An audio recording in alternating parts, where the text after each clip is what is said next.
په هکله خبرې کوو. دا چې بواسیر څه ډول ناروغي ده او څنګه منځته راځي او څه ډول بالاخره معالجه وکړو، په همدې هکله خبرې کوو. هیموراید یا بواسیر، هیموراید یا بواسیر یا په ځینو کتابونو کې د پایلز په نامه هم یاد شوی ده. پایلز.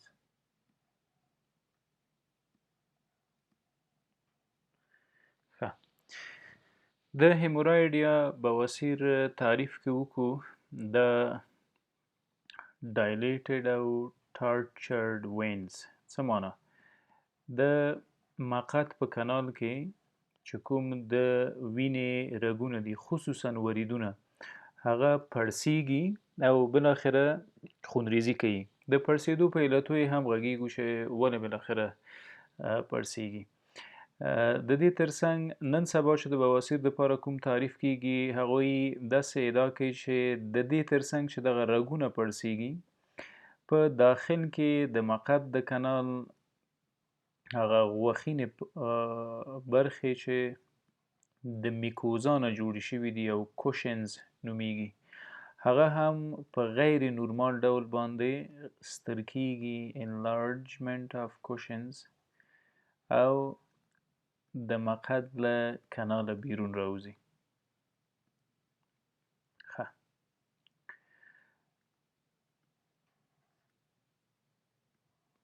دا شو مقعدي کانال.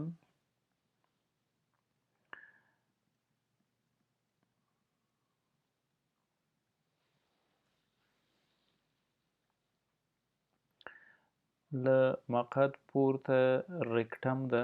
رکټم د سترو کولمو لاندنۍ برخه ده چې غایطه مواد پکې ذخیره کیږي. رکټم.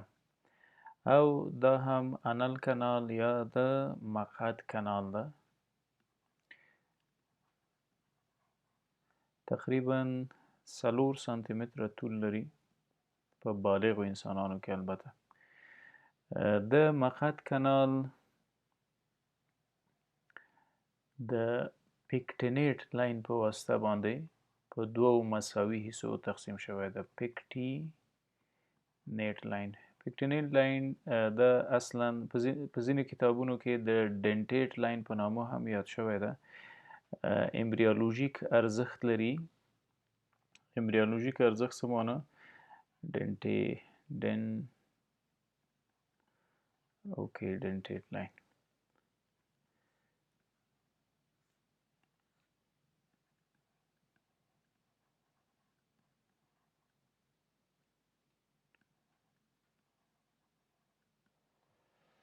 ښه، امبریولوژیک ارزښت ځکه لري چې پورتنۍ حصه د مقعد د کانال چې هغه ته first part of anal canal وایي یا upper part of anal canal وایي، دا د انډوډرم نه جوړه شوې ده او لاندنۍ برخه یې هم د اکټوډرم نه. انډوډرم او اکټوډرم هغه الفاظ دي چې د مور په رحم کې د ماشوم د جوړښت په پروسه کې یادېږي. په هغو نه غږیږو، هغه د امبریولوژي موضوع ده. د ډنټیټ لاین د انل کانال په دوو حصو تقسیموي، پورتنۍ حصه او لاندنۍ حصه. لوور پارت.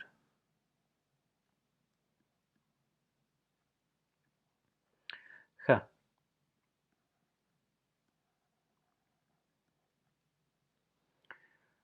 په پورتنۍ حصه کې داسې ساختمانونه موجود دي. دې ته انل کالمز اف مورګګني وایي. انل کالمز اف مورګګني یا انل کالمز.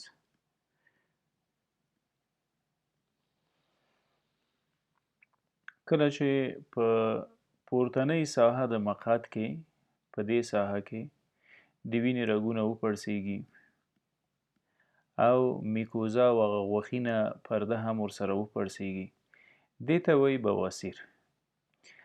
دا چې په داخل کې ده نو انټرنل بواسیر یا داخلي بواسیر. انټرنل هیموراید یا داخلي بواسیر. که چیرې د پیکټینیټ لاین نه لاندې په 2 ساحو کې د وینې رګونه وپړسېدل. ډایلیټډ شول. دې ته وایي اکسټرنل هیمورایډ یا بیروني یا خارجي بواسیر. فقط همدغه 2 ډوله بواسیر لرو. اکثرا ځینې انسانان د بادي او خوني په نامو بواسیر سره تقسیموي چې دا غلطه خبر ده. د بادي او خوني په نامو موږ بواسیر نه لرو، فقط داخلي او بیروني بواسیرونه سره شته دي. ښه، داخلي بواسیر کې د وینې رګونه د هغه د وینې رګونه یا وریدونه پړسیږي چې سوپیریر ریکټل وین ته ناپاکه وینه وړي. ښه، سوپیریر ریکټل وین ته په دې وروسته غږیږو. او خارجي بواسیر هم د هغو کوچنیو رګونو د وجې منځته راځي چې انفیریر ریکټل وین یا ورید ته ډي اکسیجنیټډ یا ناپاکه وینه راوړي. ښه، دا شو سوپیریر ریکټل وین. د سوپیریر ریکټل وین راډیکلز راځي او بالاخره له دې ساحې وینه اخلي او ټوله راوړي دلته. د بواسیر په موجودیت کې دغه رګونه پړسیږي. کله چې زور زیات ووهو، قبضیت ولرو، آی بی اس یا د نس بادونه او اسهالات موجود وي، بار بار به تشناب ته ځو، زور به وهو. د دغه زور په نتیجه کې بالاخره دا رګونه او دا غوښې پړسیږي. دې ته وایي بواسیر. که چیرې د پیکټینیټ لاین نه پورته و نو برنی بواسیر یا داخلي بواسیر ده، او که لاندې و نو بیروني بواسیر. دا سوپیریر ریکټل وین ده. سوپیریر ریکټل وین.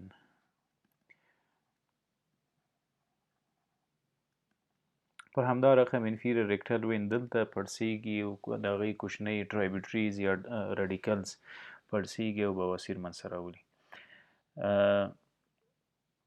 د بواسیر په معالجه کې مهمه زموږ سره د بواسیر نوعیت ده.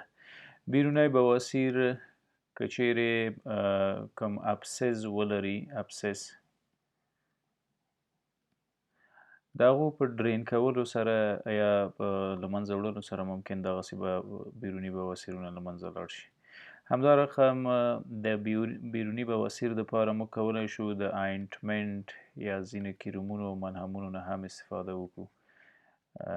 لکه نن سبا په بازارونو کې هیډنزا په نامه، هیمورایډل په نامه ځینې هوموپیتیک فارمولې دي د بواسیر دپاره مثمره ثابته شوي دي. ولې د داخلي بواسیر درجې د معالجې دپاره ډېرې مهمه دي.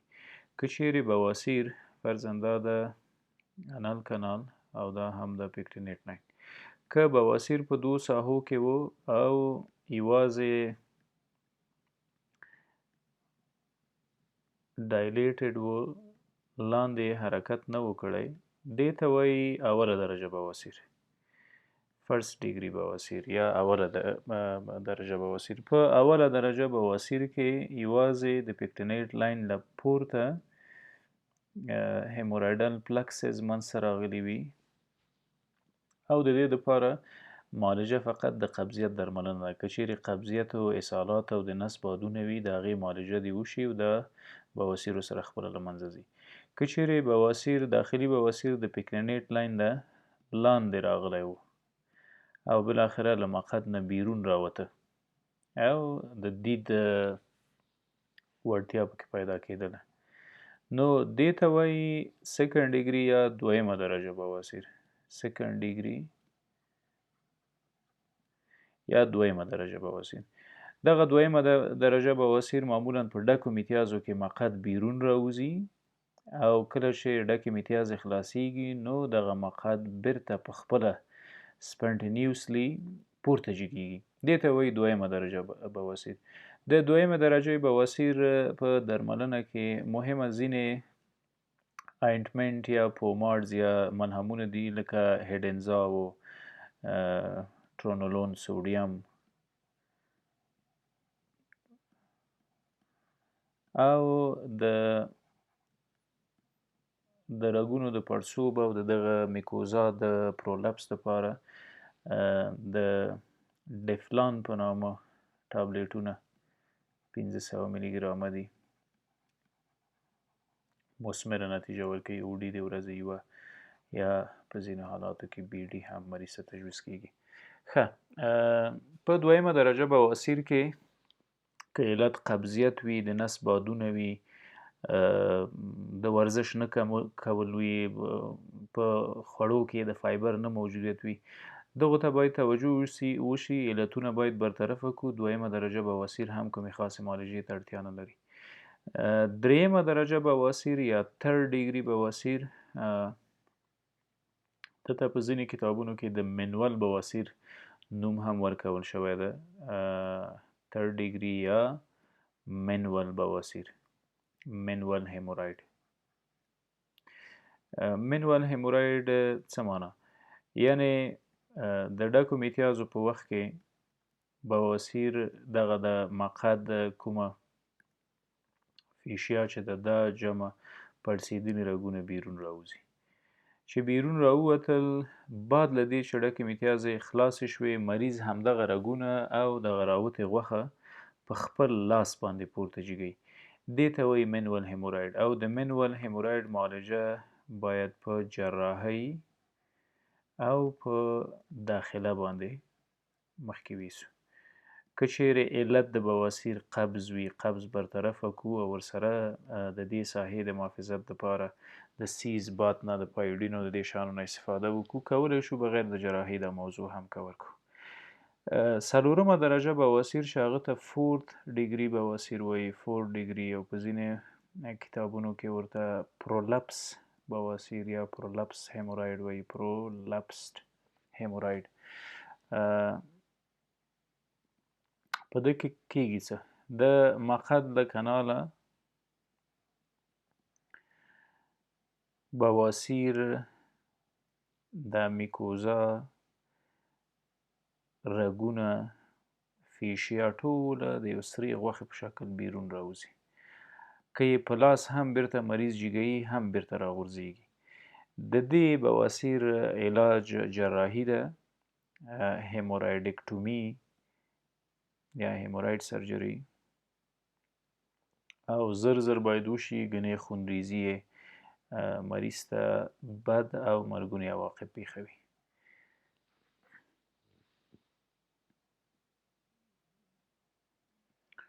ښه د بواسیر او د انال فشر یا شقاق ترمنځ باید په فرق باندې سره پوه شو ګورئ د انال کانال یا د مقعد هغه کانال د چې مخکې پې وغږېدلو دا انال کالم ضعف مورګګني دي دا کالمونه داسې سره وصل دي یو بل کې نښتي دي سره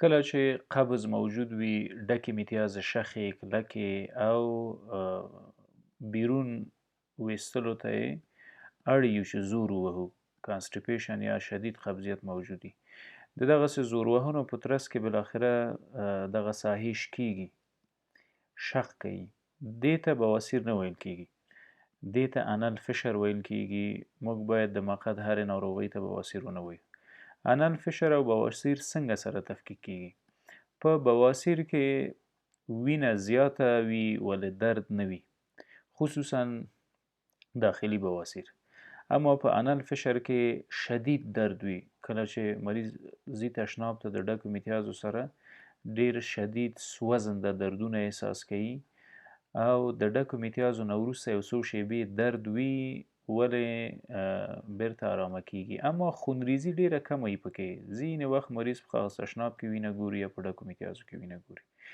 دې ته وایي انال فشر ځینې وخت د مقعد په شاوخوا کې د غنم دانو عمره بیرون راوځي چې زموږ په ټولنو کې یو اطلاق ورته کېږي تکمهي بواسیر ګرچې دا غلطه خبره ده ولې دا اصلا انال فشر ده چې د ډیرو زور وهلو نه پیدا شوی ده همدا رقم د سنټینایل ټک په نامه فایبروسز منځته راځي دغه ځای کې د وینې د بدن حجرات یا خصوصا میکوزل حجرات سره فایبروس کېږي نښلي خپل کیفیت له لاسه ورکوي دغه هم د یو تکمې په شکل بیرون لیدل کېږي.